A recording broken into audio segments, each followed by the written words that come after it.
Hello?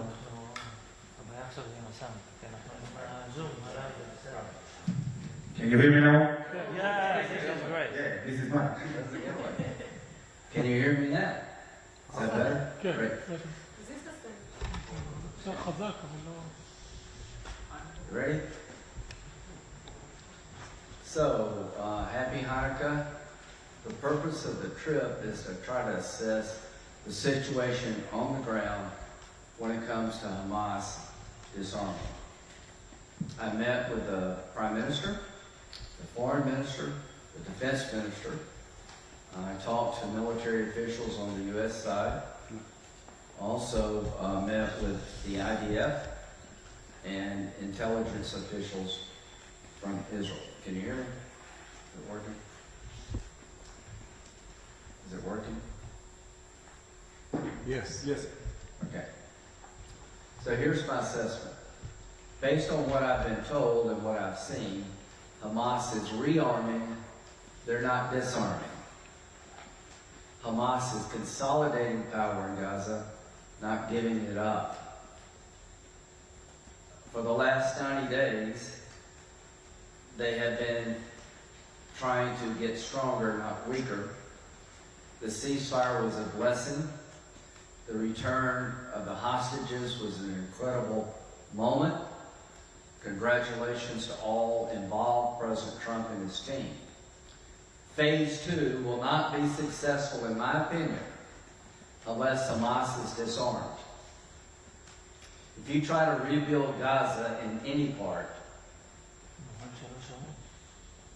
this is not going to work if they can't hear.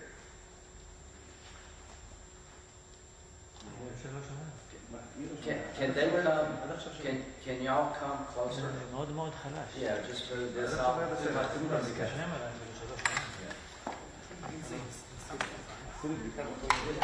bring it right here.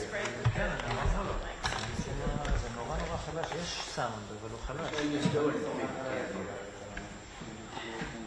כן, כן, מאוד חלש. You move this. Would it be better if I came to y'all? So what we can do, we can pull out our microphone. That's right. אנחנו נוציא את המיקרופונים של... And I got something to say. I want you to hear it. I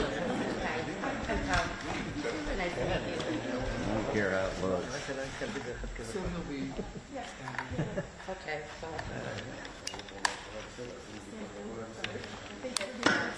That's great. You might need to back up just a little. There we go. We got microphones. Now we're cooking with gas.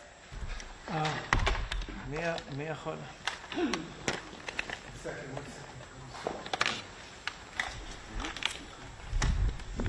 Can somebody hold the microphone? Yeah. Okay. You're the Reuters dude, right? You're very important. Okay. Thank you very much. Possible one step back?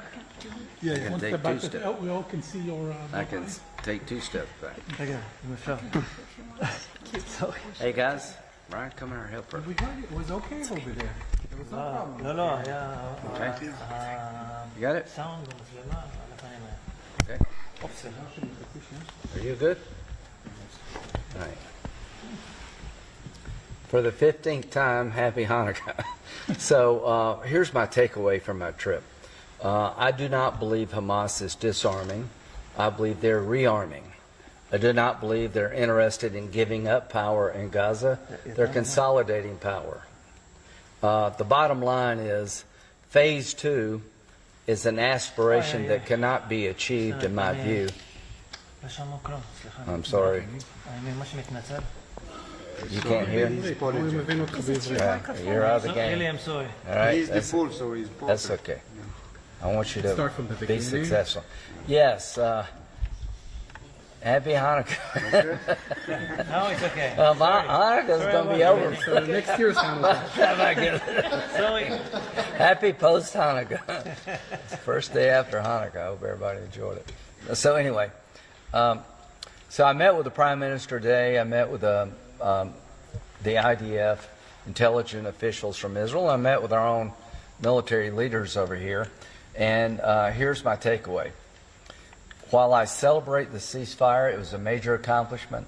Having the hostages brought home was, in its own way, a miracle.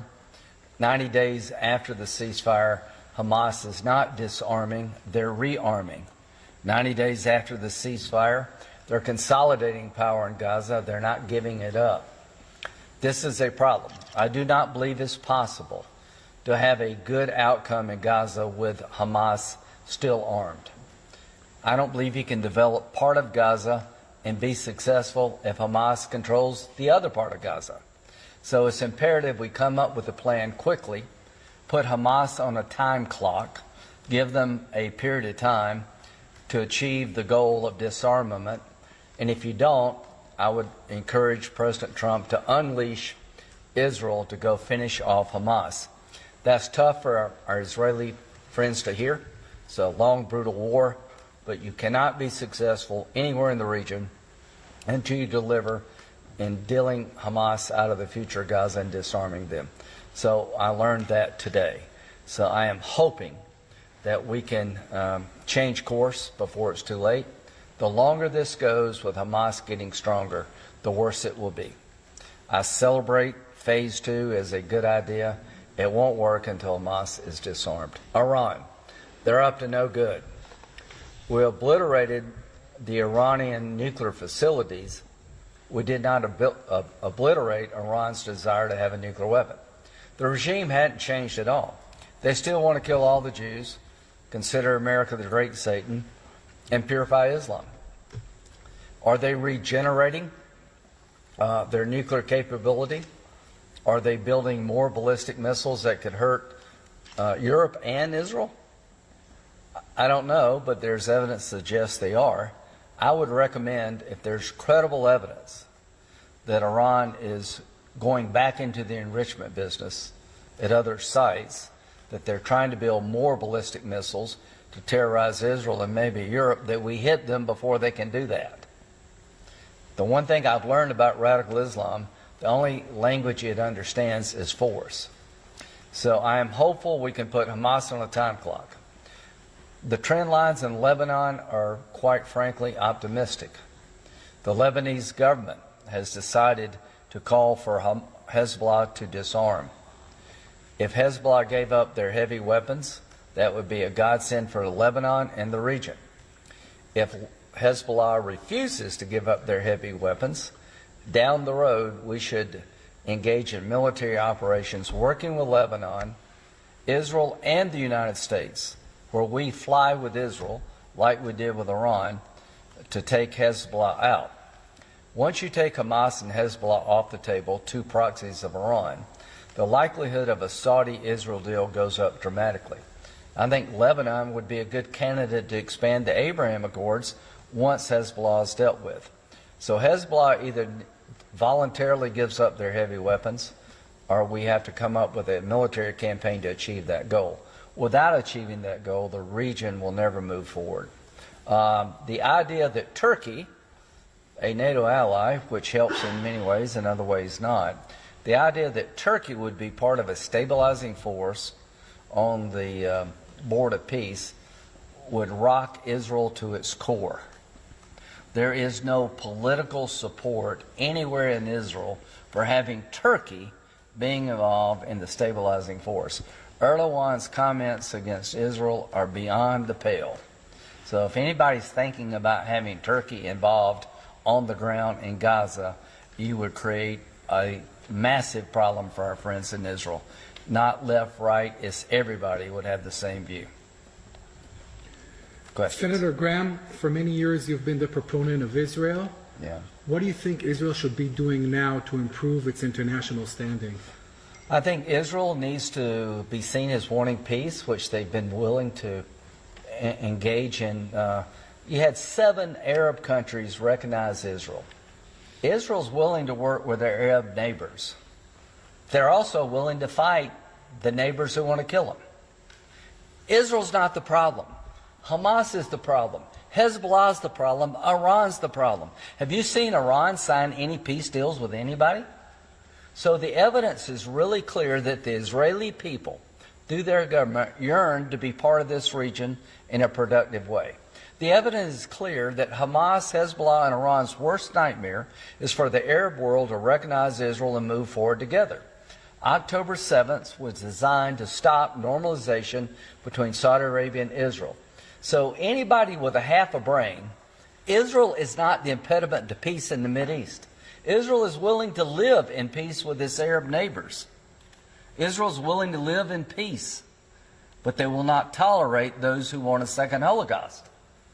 So I'm here today to tell you that Hamas is not in the peace camp. If you think Hamas is pursuing peace, you should not be allowed to drive anywhere. They're pursuing the destruction of the Jewish state. Iran is in the hands of religious Nazis. That's not the Iranian people, but it is the leadership. Hezbollah has got a lot of American blood on its hands. When you go to Lebanon, you go to Beirut, I always go to a memorial to the Marines, 240 plus that were killed by Hezbollah trying to ensure peace. So if you want peace, deal with the people who do not. Take them out of the game. Get your head out of the sand. There will never be peace in this region until Hamas is finished off militarily and politically. The people of Gaza and the West Bank have a new future available to them only if the radical elements that have been controlling those areas are replaced. If you want peaceful Lebanon, you need to find a way to deal with Hezbollah, because they don't want peace with Israel. They want to destroy Israel. Most people in Lebanon don't want to destroy Israel. So, yeah, go ahead. Senator Graham, you mentioned the Iranian rearmament. Yeah. Do you think Israel should launch another preemptive? I'll leave it up to Bibi, who's going to meet with the president next week. But here's what I'm advocating. Hit them as hard as you can, as often as you can, to make sure they can't develop a nuclear weapon to destroy the state of Israel and terrorize the world. Nothing has changed in terms of desire. The capability of the Iranians to build a weapon has been dramatically reduced, but not their desire. The capability of Iran to attack Israel has been reduced, but not their desire. So if you see an effort to regenerate the enrichment program, hit it. If you see an effort to build more ballistic missiles to terrorize Israel that may one day get to Europe, hit it now. To those who want to watch these problems get worse and say you love peace, no, appeasement does not lead to peace. The Iranian regime, in my view, is a religious theocracy bent on the destruction of Israel, purifying Islam, and attacking America. And nothing's going to change until they change. Senator, so we've been hearing a lot of anti-Israel voices throughout the world, throughout the Western world, Yeah. and even throughout the American right. This is rather new, Yeah. very strong anti-Israel sentiment. What do you think about it? There is not a strong anti-Israel sentiment in the Republican Party. They're loud people, but they don't represent the majority anywhere close. I'm from South Carolina. I'm a Republican. I can assure you that 75+% of Republicans in South Carolina cherish the relationship between the United States and Israel. Whether you're a Christian evangelical or not, Israel is a good deal for America. If the IDF, Mossad, and Shin Bet went away tomorrow, we would be blind in this region. The money we provide to Israel, we get back tenfold in terms of security. Israel is a platform, is a nation that is pro-American, that will share intelligence with us concerning our own security. Economically, Israel hits way above its weight. From an American point of view, Israel is a great economic partner, particularly in the AI space. From a national security point of view, if we had to replicate what the IDF does in fighting terrorism, we couldn't. The budgets would double, but we would not be able to do what Israel does because we're not from the region. So don't worry about the Republican Party abandoning Israel. We will not. We will confront those who suggest that Israel's a liability for America. When it comes to America, Israel has taken a hit, but it has all over the world. This is a war of television. You're winning on the ground, you're losing in the air, television-wise. Focus on achieving your war aims. The war aims is not genocide. If Israel wanted to kill all the Palestinians, they could. Hamas wants to kill all the Israelis, they can't. Hezbollah would kill everybody in Israel if they could. Nobody in Israel wants to kill everybody in Lebanon. Hamas is not destructed, though. They need to be, they're on their back foot. I celebrate the weakening of Iran and Hamas, but finish the job. So you asked me a question. I think support for Israel is strong in the Republican Party. I can't imagine a nominee in 2028 being the Republican nominee. If you want to run for president as a Republican in 2028 and you don't show strong support for Israel, I don't think you can win. To our friends on the Democratic side, I hope you'll up your game. I hope you'll realize that Israel's not the problem. The problem for peace is not Israel. Israel signed an agreement with 6 Arab countries. The problem in the region is Iran, Hamas, and Hezbollah. They're the ones that want to destroy Israel. Senator Graham, there have been reports of F-35 deals between the U.S. and Qatar and Turkey. Did these come up in your meetings here in Israel? And have you heard concern from Israel's quality of military edge? And another question on that note, will there be another MOU between Israel and the United States? As to a military edge required by law, I want to make sure that happens. We've got good allies throughout the region. We're going to sell F-35s to Saudi Arabia. I'm okay with that. I think giving Turkey the F-35 would be a mistake, but they're part of NATO. So what should Israel do? Should they have stronger relationship with the United States or not? People are talking about, some of my closest friends here thinking that Israel should wean off support from the United States. That to me would be a mistake. Let me tell you why.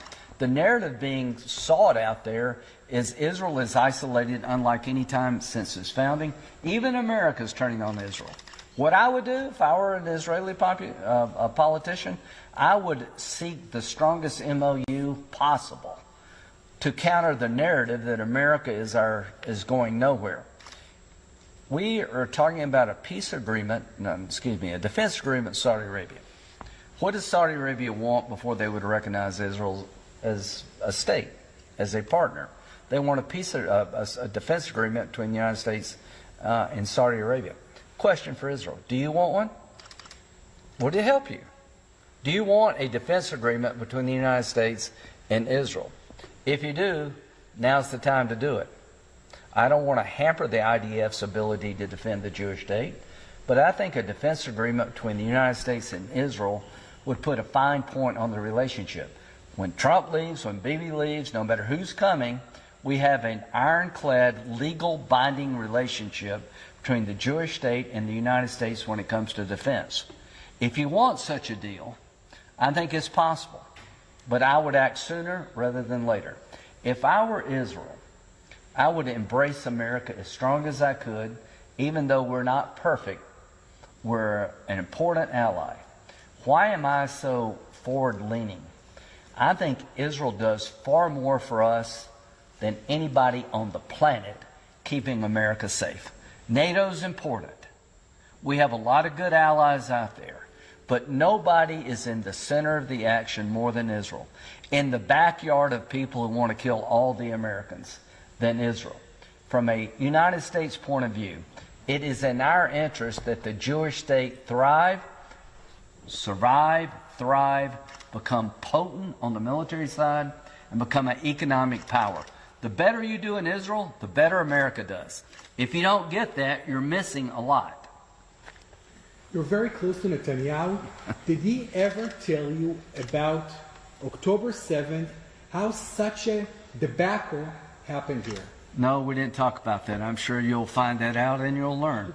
We missed Pearl Harbor. You won't be the first country that missed things. The goal is to right the ship. If when all this is over, Hamas is still standing, the biggest mistake ever. Israel can't allow that to happen. When all this is over, we don't deal with Iran differently than we did before October 7th. Big mistake. Without Iran, there is no Hamas. There is no Hezbollah. There are no Houthis. So you can't rewrite history, but you can learn from it. Again, our nation let our guard down on 9/11, Pearl Harbor. What do? Well, we've created a network against terrorism. We go where they are before they get to America. And when you change that policy, you'll pay a price. Since 9/11, we've been on the offensive. Wherever radical Islam asserts itself, we go in and try to stop them there before they get here. In terms of Israel, the takeaway for me is that it was a failure, but out of that failure can come success that would make sure that the 1,200 plus who died would not have died in vain. If after October the 7th, Hamas is gone, Hezbollah is gone, Iran is weakened, you have a normal relationship with Saudi Arabia, you add to the Abraham Accords, you have a stronger relationship with the United States, then you could say that we learned the lessons of October the 7th. Thank you. And happy Hanukkah. Thank you for asking me that question. Israel's not the problem. They're doing deals with everybody. Okay, Well, thanks. the question about international Yeah, standards. yeah, I mean, like, It's an Well, all-time low. with the, I could understand from your question that you understand that Israel is not going to another level. I don't know. I would encourage them to. It's up to them. I'm trying to give money away here. Take it. Have Thank a y'all. safe flight back. Thank you. Bye-bye. Thank you. Thank you so much.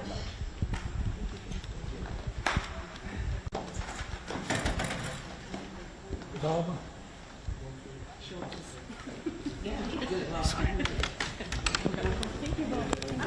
I'm Yoav from Kan 11 from the Israeli.